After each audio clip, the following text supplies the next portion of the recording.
மாநிலங்களவை தேர்தலுக்கான வேட்புமனு தாக்கல் செய்கிறார்கள் திமுகவினர். 3 பேர் தேர்வு செய்யப்பட்டிருக்கக்கூடிய நிலையில் வேட்புமனு தாக்கலானது நடைபெற்று வருகிறது. விவரங்களை வழங்குவதற்காக செய்தியாளர் கோகுல் இணைகிறார். கோகுல், விவரங்களை பகிர்ந்துக்கலாம். தமிழக சட்டப்பேரவையில தற்போது தலைமைச் செயலகத்துல இந்த வேட்புமனு தாக்கலானது தற்பொழுது நடைபெற்று வருகிறது. திமுகவுடைய வேட்பாளர்கள் மாநிலங்களவை தேர்தலில் போட்டியிடக்கூடிய திமுக வேட்பாளர்கள் தங்களுடைய வேட்புமனுவை தாக்கல் செய்கிறார்கள். இந்த வேட்புமனு தாக்கலின் போது திமுக தலைவரும் முதலமைச்சருமான மு.க. ஸ்டாலின், அதே போல கூட்டணி கட்சியுடைய தலைவர்கள், காங்கிரஸ் கட்சியுடைய தமிழக தலைவர் செல்வ பெருந்தகை, மதிமுக பொதுச்செயலர் வைகோ, விடுதலை சிறுத்தைகள் கட்சி தலைவர் திருமாவளவன் உள்ளிட்டோரும், அதே போல துணை முதலமைச்சர், திமுகவுடைய பொருளாளரும் நாடாளுமன்ற உறுப்பினருமான டி.ஆர். பாலு உள்ளிட்ட திமுகவுடைய அமைச்சர்களும் இந்த வேட்புமனு தாக்கல் நிகழ்வில் கலந்து கொண்டிருக்கிறார்கள். தற்பொழுது முதலாவதாக மூத்த வழக்கறிஞரும் ஏற்கனவே மாநிலங்களவை உறுப்பினராக இருக்கக்கூடிய வில்சன் தன்னுடைய வேட்புமனுவை தாக்கல் செய்கிறார். அடுத்ததாக திமுகவுடைய வேட்பாளராக அறிவிக்கப்பட்டிருக்கக்கூடிய கவிஞர் சல்மாவும், அதே போல சேலம் கிழக்கு மாவட்ட செயலர் எஸ்.ஆர். சிவலிங்கம் வேட்பாளராக அறிவிக்கப்பட்டிருக்கிறார். அவரும் தங்களுடைய வேட்புமனுவை தாக்கல் செய்தார்கள். முதலில் வில்சன் முதலமைச்சரிடம் அந்த வேட்புமனுவை நேரடியாக வழங்கி ஆசிர் பெற்று தன்னுடைய வேட்புமனுவை தாக்கல் செய்கிறார். தமிழக சட்டப்பேரவையுடைய ஜாயிண்ட் இணைச் செயலாளராக இருக்கக்கூடிய இந்த வேட்புமனுவானது தாக்கல் செய்யப்படுகிறது. தொடர்ந்து அடுத்ததாக திமுக கூட்டணி சார்பாக மக்கள் நீதி மையத்துடைய வேட்பாளராக போட்டியிடக்கூடிய கமலஹாசன் தன்னுடைய வேட்புமனுவை கூட்டணி கட்சி தலைவர்கள் முன்னிலையில் தாக்கல் செய்கிறார். அதற்காக தலைமைச் செயலகத்திற்கு கமலஹாசன் வந்திருக்கார். இன்னும் சற்று நேரத்தில் கமலஹாசனும் தன்னுடைய வேட்புமனுவை தாக்கல் செய்ய நிலையில முதற்கட்டமாக திமுகவுடைய வேட்பாளர்கள் தற்பொழுது தங்களுடைய வேட்புமனுவை தாக்கல் செய்தார்கள். வில்சன் தன்னுடைய வேட்புமனுவை தற்பொழுது தாக்கல் செய்து வருகிறார். ஸ்ரீராம். திமுக சார்பில் வில்சன், சல்மா, சிவலிங்கம் உள்ளிட்டோர் மாநிலங்களவை தேர்தலுக்கான வேட்புமனு தாக்கல் பணியில் ஈடுபட்டிருக்கிறார்கள். ஆட்சியும் ஒருமைப்பாட்டையும் நிலைநிறுத்துவேன் என்றும் உளமாற உறுதி கூறுகிறேன்.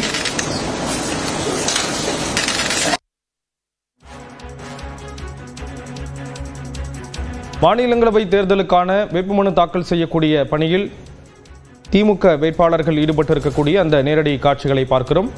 ஏற்கனவே மாநிலங்களவை உறுப்பினராக இருக்கக்கூடிய வில்சன் தற்பொழுது வேட்புமனுவை தாக்கல் செய்து அதற்குரிய அதிகாரியிடம் ஒப்படைக்கக்கூடிய காட்சிகளை பார்க்கிறோம்.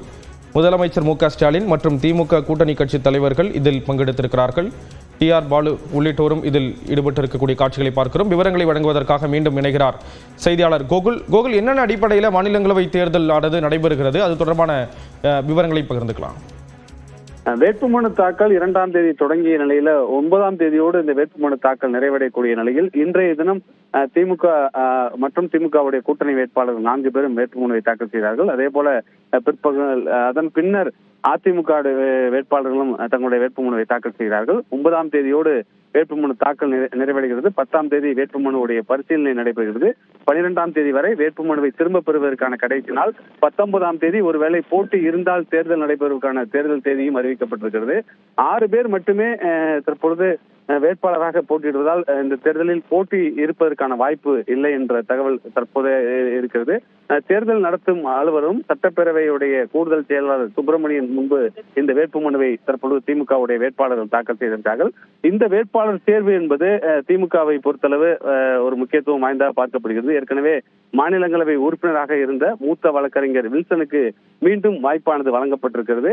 அதே போல திமுக கூட்டணி சார்பாக கமலஹாசனுக்கு இந்த முறை கடந்த நாடாளுமன்ற தேர்தலில் கூட்டணி ஒப்பந்தத்தின்படி மாநிலங்களவையில் மக்கள் நீதி மையத்துக்கு ஒரு இடம் வழங்கப்படும் என்ற ஏற்கனவே திமுக கூட்டணியில் ஒப்பந்தமானது போடப்பட்ட நிலையில் அந்த ஒப்பந்தத்தின் அடிப்படையில் தற்பொழுது கமலஹாசனுக்கு இந்த முறை திமுக கூட்டணியில் வாய்ப்பு அளிக்கப்பட்டிருக்கிறது. அவரும் முதல் முறையாக இதன் மூலம் நாடாளுமன்றத்துக்கு கமலஹாசன் செல்ல இருக்கிறார். வேட்புமனுவை தாக்கல் செய்வதற்காக கமலஹாசன் தலைமைச் செயலகத்துக்கு வந்திருக்கிறார். ஏற்கனவே கூட்டணி கட்சியுடைய தலைவர்கள் எல்லாம் நேரில் சந்தித்து வாழ்த்து பெற்ற நிலையில் கூட்டணி கட்சியுடைய தலைவர்களும் இந்த வேட்புமனுவை தாக்கல் செய்யக்கூடிய நிகழ்வில் கலந்து கொண்டிருக்கிறார்கள். தொடர்ந்து அதன் பின்னர் கவிஞர் சல்மாவிற்கு இந்த முறை திமுக வாய்ப்பு வழங்கியிருக்கிறது. தொடர்ந்து திமுகவில் பயணித்து வரக்கூடிய கவிஞர் சல்மாவுக்கு இந்த முறை வாய்ப்பு வழங்கப்பட்டிருக்கிறது. பெண் வேட்பாளராக கவிஞர் சல்மா இந்த 6 பேரில் அவர்தான் போட்டியிடுகிறார். அதே போல சேலம் கிழக்கு மாவட்ட செயலர் எஸ்.ஆர். சிவலிங்கத்துக்கு இந்த முறை வாய்ப்பானது வழங்கப்பட்டிருக்கிறது. சேலம் மாவட்டத்தை பிரதிநிதித்துவப்படுத்தும் வகையில இந்த முறை அவருக்கு ஒரு வாய்ப்பானது வழங்கப்பட்டிருக்கிறது. திமுகவில் 3 வேட்பாளர்கள் ஒவ்வொரு காரணங்களுக்காக தேர்வு செய்யப்பட்டாலும் ஏற்கனவே கூட்டணி ஒப்பந்தத்தின்படி மக்கள் நீதி மையத்துக்கும் ஒரு இடம் வழங்கப்பட்டிருக்கிறது. 4 பேரும் பேரும் இன்றைய தினம் ஒரே நாள்ல கூட்டணி கட்சியுடைய தலைவர்கள் முன்னிலையில் இந்த வேட்புமனுவை தாக்கல் செய்கிறார்கள். முதலமைச்சர் மு.க.ஸ்டாலினை நேரில் சந்தித்து வாழ்த்து பெற்ற பின்னர் தங்களுடைய வேட்புமனுவை அளிக்கிறார்கள். கமலஹாசன் தற்பொழுது வேட்புமனுவை தாக்கல் செய்யக்கூடிய அந்த நேரலை காட்சிகளை பார்க்கிறோம். மக்கள் நீதி மையத்துடைய தலைவர் தற்பொழுது வேட்புமனுவை தாக்கல் செய்கிறார். இந்த நிகழ்வில் துணை முதலமைச்சர் உதயநிதி ஸ்டாலின், அதே போல மூத்த அமைச்சர்கள் இந்த நிகழ்வில் கலந்து கொண்டிருக்கிறார்கள். அதே போல திமுகவுடைய பொருளாளர் டி.ஆர். பாலு உள்ளிட்டவர்களும் இந்த மனுவை அளிக்கும் போது உடன் இருந்திருக்கார்கள். கூட்டணி கட்சி தலைவர்கள் தமிழ்நாடு காங்கிரஸ் கமிட்டியுடைய தலைவர் செல்வ பெருந்தகை, மதிமுக பொதுச்செயலாளர் வைகோ, விடுதலை சிறுத்தைகள் கட்சி தலைவர் திருமாவளவன் உள்ளிட்டோரும் இந்த வேட்புமனு தாக்கலின் போது உடன் இருந்திருக்கார்கள். இதன் பின்னர் அதிமுகவுடைய வேட்பாளர்கள் தங்களுடைய வேட்புமனுவை தாக்கல் செய்ய இருக்கிறார்கள். அதிமுக பொதுச்செயலர் எடப்பாடி பழனிசாமி முன்னிலையில் அவர்களும் வேட்புமனுவை இன்றைய தினமே தாக்கல் செய்ய இருக்கிறார்கள். தற்பொழுது நேரலை காட்சிகளை பார்க்கலாம். மக்கள் நீதி மையத்துடைய தலைவர் கமலஹாசன் தன்னுடைய வேட்புமனுவை முதலமைச்சர் மு.க.ஸ்டாலின் முன்னிலையில் தேர்தல் நடத்தும் அலுவலரும் சட்டப்பேரவையுடைய கூடுதல் செயலாளருமான சுப்பிரமணியன் முன்னிலையில் தன்னுடைய வேட்புமனுவை வழங்கியிருக்கார், தாக்கல் செய்திருக்கார். இந்த நிகழ்வில் துணை முதலமைச்சர் உதயநிதி ஸ்டாலின் கலந்து கொண்டிருக்கக்கூடிய அவரும் இந்த வேட்புமனு தாக்கல் நிகழ்வில் கலந்து கொண்டிருக்கார். அதன் பின்னர் திமுக வேட்பாளர்கள் ஒவ்வொருவராக வேட்புமனுவை தாக்கல் செய்கிறார்கள். ஒட்டுமொத்தமாக திமுகவுடைய வேட்பாளர்கள், கூட்டணி வேட்பாளர் என 4 பேரும் இன்று ஒரே நேரத்தில் தங்களுடைய வேட்புமனுவை தனித்தனியாக தாக்கல் செய்திருக்கிறார்கள். நீங்க தொடர்ந்து இணைப்பில் இருங்க, பேசலாம். அடுத்ததாக அந்த காட்சிகளை இப்பொழுது பார்க்கலாம். திமுக வேட்பாளர்கள் அந்த வேட்புமனுவை தாக்கல் செய்யக்கூடிய அந்த நேரலை காட்சிகள்.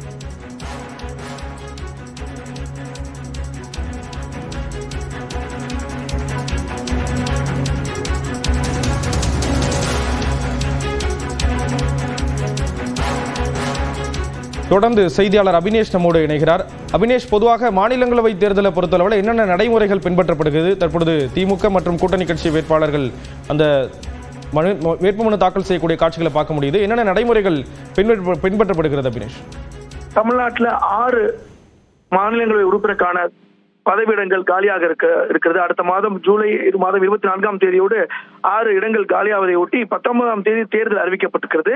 இந்த நிலையில வேட்புமனு தாக்கல் செய்வதற்கான கால அவகாசம் கடந்த ஜூன் மாதம் 2ஆம் தேதி தொடங்கி இருக்கக்கூடிய நிலையில இன்றைக்கு திமுக மற்றும் அதிமுக வேட்பாளர்கள் தன்னுடைய வேட்புமனுக்களை தாக்கல் செய்யறாங்க. பொதுவா ஒவ்வொரு மாநிலங்களவை தேர்தலை பொறுத்தவரை அந்தந்த மாநிலங்களுடைய சட்டப்பேரவை செயலாளர் தான் தேர்தல் நடத்தும் அதிகாரியாக இருப்பார். அதாவது உதவி தேர்தல் அதிகாரியாக இருப்பார்.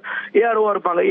ஆர்ஓ வந்து அந்த மாநிலத்துடைய சிஇஓ தலைமை தேர்தல் அதிகாரி ஆர்ஓ இருப்பாங்க. அந்த அடிப்படையில கூடுதல் செயலாளர், சட்டப்பேரவையுடைய கூடுதல் செயலாளர் சுப்பிரமணி இந்த தேர்தலுக்கான தேர்தல் அதிகாரியாக இருக்கக்கூடிய நிலையில அவரிடம் மக்கள் நீதி மையத்தினுடைய தலைவர் கமலஹாசன் தன்னுடைய வேட்புமனுவை தாக்கல் செய்து வரக்கூடிய அந்த நேரடி காட்சிகளை பார்க்கிறோம். 10,000 ரூபாய் கட்டுத்தொகைன்னு சொல்லக்கூடிய அந்த டெபாசிட் தொகையோடு கமலஹாசன் அமர்ந்திருக்கக்கூடிய அந்த காட்சிகளை பார்க்கிறோம். முதலமைச்சர் மு.க.ஸ்டாலின் முன்னிலையில் கமலஹாசன் முதல் முறையாக இந்த மாநிலங்களவை தேர்தலில் போட்டியிடுகிறார். அவர் மாநிலங்களவை உறுப்பினராகவும் முதல் முறையாக ஆக இருக்கிறார் என்பது ஒரு கூடுதல் செய்தி. குறிப்பாக துணை முதலமைச்சர் உதயநிதியும் இந்த நிகழ்வில் உடன் இருக்கிறார். திமுகவை பொறுத்தவரை 4 இடங்கள் இந்த முறை அவர்களுக்கு காலியாக இருக்கக்கூடிய நிலையில அந்த ஒரு இடத்தை மக்கள் நீதி மையத்திற்கு அந்த ஒரு இடத்தை ஒதுக்கீடு செய்து 3 இடங்கள்ல திமுக வேட்பாளர்கள் போட்டிடுறாங்க. அந்த வகையில ஏற்கனவே முதல் வேட்பாளராக மீண்டும் மாநில உறுப்பினராக ஆக இருக்கக்கூடிய வில்சன் தன்னுடைய வேட்புமனுவை தாக்கல் செய்தார். இரண்டாவதாக மக்கள் நீதி மையத்தினுடைய தலைவரும் நடிகர் கமலஹாசன் தன்னுடைய வேட்புமனுவை தாக்கல் செய்திருக்கிறார். அடுத்த மாதம் 19ஆம் தேதி தேர்தல் என்றாலும் கூட 10ஆம் தேதி இந்த வேட்புமனு தாக்கல் செய்த வேட்புமனுக்கள் மீதான பரிசீலனை என்பது நடைபெறவிருக்கிறது. ஏற்கனவே சுயேட்சை வேட்பாளர்கள் 2 பேர் அந்த தேர்தல் மன்னனாக அழைக்கப்படக்கூடிய பத்மராஜன் மற்றும் இன்னொரு சுயேட்சை வேட்பாளர் தன்னுடைய வேட்புமனுவை தாக்கல் செய்தார். எனவே 10ஆம் தேதி இந்த வேட்புமனுக்கள் மீதான பரிசீலனையின் போது போட்டியின்றி இந்த 6 பேரும் தேர்வார்க்கான வாய்ப்பு இருக்கிறது. தற்போது பேசிக்கொண்டு இந்த நேரத்தை கமலஹாசன் மற்றும் வில்சன் ஆகியோர் இந்த வேட்புமனுக்களை தாக்கல் செய்து முதலமைச்சர் முன்னிலையில் அந்த வேட்புமனு தாக்கல் செய்யக்கூடிய அந்த காட்சிகளை பார்க்கிறோம். அடுத்தபடியாக கமலஹாசன் தன்னுடைய வேட்புமனுவை தாக்கல் செய்ய இருக்கிறார். குறிப்பாக இந்த தேர்தலை பொறுத்தவரை அறிவிக்கப்பட்டிருக்கூடிய மாநிலங்களவை தேர்தலை பொறுத்தவரை தேர்தலின்றி போட்டியின்றி தேர்வுக்கான வாய்ப்பு அதிகமாக இருக்கிறது. காரணம், திமுக சார்பில் 3 வேட்பாளர்களும் மக்கள் நீதி மையத்தினுடைய தலைவர் சார்பில் ஒரு வேட்பாளரும் நியமிக்கப்பட்டிருக்கிறாங்க, வேட்பாளர் நிறுத்தப்பட்டிருக்கிறாங்க. அதே போல அதிமுக சார்பில் IS இன்பதுரை மற்றும் தனபால் ஆகிய இருவரும் வேட்பாளராக நியமிக்கப்பட்டிருக்கிறாங்க. ஒரு மாநிலங்களவை உறுப்பினர் தேர்வாவதற்கு 34 சட்டமன்ற உறுப்பினர்கள் தேவை. எனவே இந்த தேர்தலை பொறுத்தவரை 6 வேட்பாளர்கள் நிறுத்தப்படுவதால் வேறு யாரும் போட்டியிடாத காரணத்தால் 6 பேரும் போட்டியின்றி தேர்வார்க்கான வாய்ப்பு இருக்கிறது. மக்கள் நீதி மய்யத்தினுடைய தலைவர் கமலஹாசன் தன்னுடைய வேட்பு மனுவை தாக்கல் செய்து வரக்கூடிய அந்த காட்சிகளை பார்க்கிறோம். அடுத்ததாக கவிஞர் சல்மா, அதே போல சேலம் கிழக்கு மாவட்டத்தினுடைய திமுக மாவட்ட செயலாளர் SR சிவலிங்கம் ஆகியோரும் தன்னுடைய வேட்புமனு தாக்கல் செய்ய இருக்கிறாங்க. 34 சட்டமன்ற உறுப்பினர்கள் முன்மொழிந்து அதுக்கான பணிகளாக நிறைவு பெற்று இன்றைக்கு அந்த வேட்பு மனுவை